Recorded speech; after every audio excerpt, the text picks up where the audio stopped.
अमेरिकी साम्राज्य के सबसे बड़े हथियार को भारत की धोबी पछाड़। रातों रात भारतीय रुपया ने निकाल दिया अमेरिकी डॉलर का दिवाला।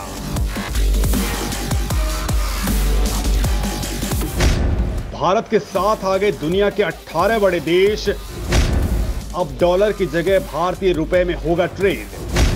ताकतवर हुआ भारतीय रुपया, डॉलर के लड़खड़ाए पंख। दोस्तों, जल्द रुपया करेगा दुनिया पर राज, क्योंकि अब डॉलर ले रहा है अपनी अंतिम सांसें। ये बात आपको जितना सुनने में अच्छी लग रही है, उतने ही अमेरिकी एक्सपर्ट्स के पसीने छुड़ा रही हैं, क्योंकि ये बात उनकी ही जुबान से सामने आ रही है। दोस्तों, जिस तरह से मोदी सरकार भारतीय रुपए को मजबूत करने के लिए काम कर रही है, जिस रणनीति के तहत वो आगे बढ़ रही है, वो अमेरिका को भी चौंका रहा है। इस वक्त भारत की इकोनॉमी का गोल्डन एरा चल रहा है। भारत की इकोनॉमी काफी तेजी से ग्रो कर रही है और इसका लोहा पूरी दुनिया के इकोनॉमिस्ट मानने लगे हैं। खुद अमेरिकी इकोनॉमिस्ट कह रहे हैं कि भारतीय रुपया आने वाले वक्त में नया डॉलर साबित हो सकता है। भारतीय रुपया समय के साथ दुनिया में ग्लोबल रिजर्व करेंसी में से एक बन सकता है, क्योंकि भारत दुनिया के बाकी हिस्सों के साथ जो बिजनेस करता है, उसके लिए रुपया एक व्हीकल करेंसी बन सकता है।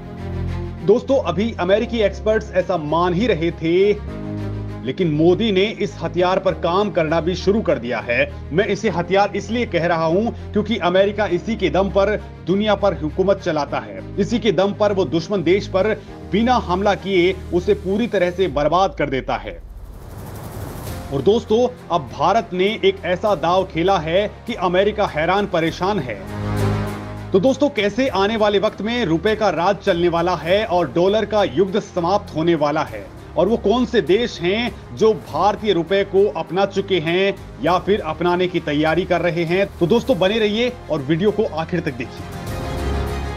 दोस्तों, आप जानते हैं कि भारत का तनाव चीन के साथ चल रहा है, पाकिस्तान के साथ लगातार तनाव है, और भारत इन देशों को कमजोर करने के लिए क्या कर रहा है। सीमा पर भारत ने इसके खिलाफ हथियार और सैनिकों को ऑलरेडी तैनात कर रखा है। वो काम तो होना ही है और होना भी चाहिए, लेकिन जो असली खेल है वो मोदी सरकार कर रही है, वो भी सीक्रेटली। चीन एक व्यापारिक देश है और इसकी रीढ़ है इसका व्यापार। इस देश को अगर कमजोर करना है तो उसके व्यापार को निशाना बनाया जाना बेहद जरूरी है, ताकि चीन घुटनों पर आ जाए। दोस्तों, चीन का तोड़ उसका यही रावण वाला अमृत कुंड है, जिसे भारत सुखाने की कोशिश कर रहा है।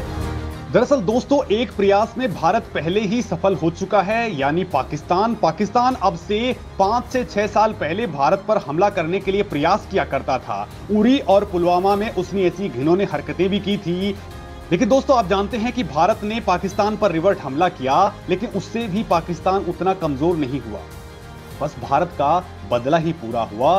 लेकिन दोस्तों, भारत तो पाकिस्तान को बर्बाद कर देना चाहता था, और यही भारत की असली जीत भी होती, और यह काम बेवकूफ पाकिस्तान ने खुद ही कर लिया। दरअसल कश्मीर में अनुच्छेद 370 हटने के बाद उसने भारत के साथ अपने व्यापार को बंद कर दिया, और ऐसा करके अपने ही पैरों पर कुल्हाड़ी मार ली। नतीजा आप आज देख ही रहे हैं। भारत से युद्ध करने की लालसा रखने वाला पाकिस्तान आज खुद को टूटने से बचाने की जद्दोजहद कर रहा है। ऐसा कैसे हुआ? व्यापार की वजह से। अब इसी मजबूत हथियार से भारत कुछ बड़ा करना चाहता है, यानी कि ग्लोबली बड़ा धमाका करने जा रहा है। इसके लिए भारत के पास एक एक नहीं बल्कि दो मौके आए। एक तो था रूस यूक्रेन युद्ध, और दूसरा था आर्थिक रूप से बर्बाद होता श्रीलंका।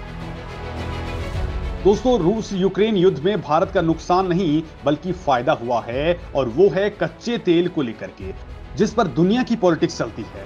भारत अपनी जरूरत का करीब कच्चा तेल आयात करता है, और भारत ने रूस की अर्थव्यवस्था को डूबने से बचाने के लिए उससे कच्चा तेल खरीदा, वो भी जी भरकर बहुत ही कम प्राइस पर। और अब दोस्तों, भारत वो गेम कर गया जिसका डर वास्तव में खुद अमेरिका को भी था, यानी भारत ने रूस के साथ कच्चे तेल का व्यापार डॉलर की बजाय रुपए में करने का फैसला किया। ये वास्तव में अमेरिका को डरा देने वाला कदम था। इससे ठीक पहले भारत ने ऐसा ही फैसला श्रीलंका के साथ किया था। भारत और श्रीलंका दोनों मिलकर भारतीय रुपए में व्यापार करने का फैसला कर चुके हैं। यानी दोस्तों, अब भारत ग्लोबली रुपए में कारोबार करने वाला है, और ऐसा करके भारत वास्तव में सीधे सीधे अमेरिका को चुनौती दे रहा है। दोस्तों इस काम में सबसे बड़ा खेल किया भारत और रूस के बीच दोस्ती और उनके बीच व्यापारिक रिश्तों ने। कच्चे तेल को लेकर अब भारत और रूस मिलकर डॉलर की जगह रूसी रूबल और भारतीय रुपए में ट्रांजैक्शंस कर रहे हैं। सिर्फ इतना ही नहीं बल्कि इस काम में भारत कई और देशों को साध रहा है। जैसे दोस्तों भारत संयुक्त अरब अमीरात यानी यूएई की मुद्रा दिरहम में लेन देन कर रहा है। यानी भारत और रूस के बीच जो व्यापार हो रहा है उसमें अमेरिकी डॉलर की विदाई हो चुकी है।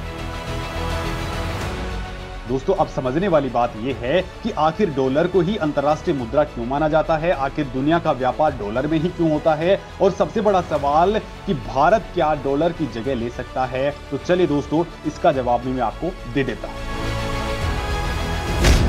भारत रूस की दोस्ती ने किया कमाल, डॉलर को लेकर चिंता में आया अमेरिका।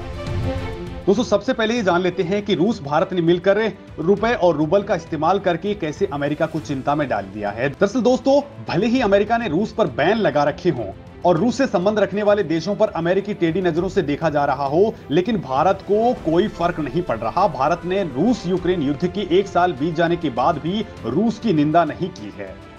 तो वहीं रूस भी भारत को कम दामों पर लगातार अपना तेल बेच रहा है, लेकिन यहां पर इस काम से अमेरिकी बादशाहत को खतरा पैदा हो गया है। रूस भारत ने अपने व्यापार को एक तरफ तो रुपए रूबल में करने का फैसला किया, तो वहीं तीसरी मुद्रा को भी ऐड कर डाला और वो थी यूएई की दिरहम। इससे डॉलर के दबदबे को तगड़ा झटका लगा है। इससे पहले तक भारत रूस को डॉलर में भुगतान कर रहा था, लेकिन अब भारत ने गेम पलट दिया और ऐसा करके भारत ने रूस पर लगे प्रतिबंधों का तोड़ निकाल लिया। ऐसा करके अमेरिका समेत तमाम पश्चिमी देशों ने जो रूसी तेल पर प्राइस कैप लगाया था, यानी निश्चित पैसे निर्धारित किए थे, वो धरे के धरे रह गए, क्योंकि वो सारा मामला डॉलर में था और भारत डॉलर में व्यापार कर ही नहीं रहा। तो अमेरिकी प्राइस गैप गया तेल लेने। रूस भारत के इस एक्शन से काफी खुश है। भारत ने सालों से चलती आ रही तेल के बदले डॉलर में भुगतान की परंपरा को तोड़ डाला है। दोस्तों भारत और रूस के इस दाव से अमेरिकी ताकत के प्रतीक डॉलर के दबदबे पर संकट मंडराने लगा है। खुद अमेरिका ने बयान देकर के अपना डर बता दिया है कि वास्तव में भारत के इस फैसले से रूस पर उन्होंने जो प्रतिबंध लगाए थे वो अब फेल साबित हो गए। अब भारत और रूस दोनों एक दूसरे के बैंकिंग सिस्टम को जोड़ने पर काम कर रहे हैं। भारत के स्टेट बैंक ने विदेशी मुद्रा भंडार का खाता रूस में खोल दिया है। तो दोस्तों अब एक और सवाल बनता है कि आखिर केवल डॉलर को ही अंतर्राष्ट्रीय मुद्रा क्यों माना जाता है? क्या ऐसा करना जरूरी है? इसका जवाब है ऐसा कुछ नहीं है, लेकिन मैं आपको इस शुरू से समझाता हूं। दरअसल दोस्तों इसका सबसे बड़ा कारण है कि इसका सभी देशों के बैंकों में होना है। दुनिया भर के केंद्रीय बैंकों में जो विदेशी मुद्रा भंडार होता है उसमें 64% अमेरिकी डॉलर होते हैं। एक लाइन में कहें तो दुनिया के सभी देश जितना भी व्यापार करते हैं वो 85% सिर्फ डॉलर में होता है। दुनिया भर के 39% कर्ज डॉलर में दिए जाते हैं। लिहाजा दोस्तों विदेशी बैंकों को अंतर्राष्ट्रीय व्यापार डॉलर में करने की जरूरत पड़ती है और यही कारण है कि डॉलर इतना मजबूत है बाकी करेंसीज के मुकाबले। लेकिन अब खेल बदल चुका है। इंटरनेशनल करेंसी बनने वाला है भारतीय रुपया। एक साथ भारत को मिला 18 देशों का साथ। दोस्तों इंटरनेशनल ट्रेड में भारतीय रुपए का जलवा लगातार बढ़ रहा है। भारतीय रिजर्व बैंक ने पिछले साल जुलाई में भारतीय रुपए में क्रॉस बॉर्डर ट्रांजैक्शंस पर दिशा निर्देश जारी किए थे। उसके बाद से दुनिया के 18 देश भारत के साथ रुपए में कारोबार करने पर विचार कर रहे हैं। भारतीय रुपए के इस बढ़ते जलवे की वजह से इसे इंटरनेशनल करेंसी का दर्जा दिया जा सकता है। ग्लोबल ट्रेड में अब तक डॉलर की बड़ी हिस्सेदारी रही है और दुनिया के ज्यादातर देश एक दूसरे से सामान खरीदने के लिए डॉलर का ही इस्तेमाल करते थे। दुनिया के कई देशों ने इंटरनेशनल ट्रेड के लिए रुपए का इस्तेमाल करने में दिलचस्पी अब लेना शुरू कर दिया है और उसके सेटलमेंट के प्रोसेस को आसान बनाने की मांग की है। दोस्तों भारतीय रिजर्व बैंक ने हाल ही में 60 स्पेशल रूपी वोस्टो अकाउंट खोलने की मंजूरी दे दी है। अब रूस और श्रीलंका जैसे देशों में लगातार रुपए में ही इंटरनेशनल ट्रेड हो सकेगा। भारत के वित्त राज्य मंत्री भागवत कराड़ ने संसद में बताया है कि भारत के केंद्रीय रिजर्व बैंक ने घरेलू और विदेशी एडी के रूप में वोस्ट्रो अकाउंट खोलने की मंजूरी दे दी है। इसके बाद दुनिया के 18 देशों से भारत का कारोबार डॉलर की जगह रुपए में होने वाला है। इंटरनेशनल ट्रेड में डॉलर की जगह रुपयों को बढ़ावा देने के मामले में रूस सबसे आगे है, तो वहीं दोस्तों एक्सपर्ट्स का कहना है कि दुनिया डी डॉलरीकरण की ओर जा रही है। अमेरिका की ग्लोबल इकोनॉमी का हिस्सा 40 से 20% तक गिर रहा है, मतलब अब डॉलर में होने वाला ट्रांजैक्शंस इतना ही गिर चुका है। दूसरी बात, अगर भारत रुपए में इंटरनेशनल ट्रांजैक्शंस करता है तो इसके लिए इंपोर्ट सस्ता हो जाएगा। वैसे हमें रूस के साथ ऐसा देखने को भी मिला है। इसके साथ ही दोस्तों देश का एक्सपोर्ट बढ़ने में मदद मिलेगी। भारत उन मुल्कों के साथ भी व्यापार कर सकेगा जिन पर अमेरिकी प्रतिबंध लगे हुए हैं। रुपए में व्यापार बढ़ने से भारत को विदेशी मुद्रा भंडार की जरूरत भी कम पड़ेगी और हमें डॉलर को बचाकर रखने के जतन भी नहीं करने पड़ेंगे। वैसे दोस्तों आपको क्या लगता है कि आने वाले वक्त में क्या सच में रुपया इतना मजबूत हो पाएगा? भारत का रुपया कंप्लीटली ग्लोबल करेंसी कब तक बन पाएगा? आपकी क्या राय है? कमेंट लिख करके जरूर बताएं।